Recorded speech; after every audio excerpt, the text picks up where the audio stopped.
మీ కుటుంబ సభ్యులందరి పేర్లు చెప్పుకోండి.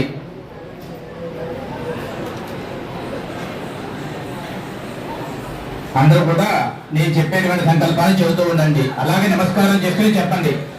అస్మాకం సహ కుటుంబానాం క్షేమ స్థైర్య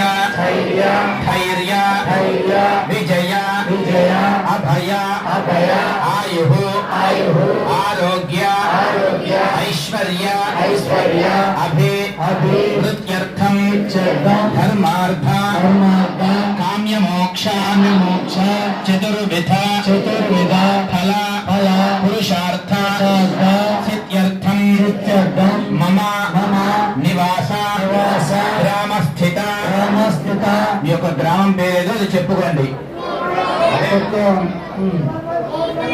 కుటుంబానికి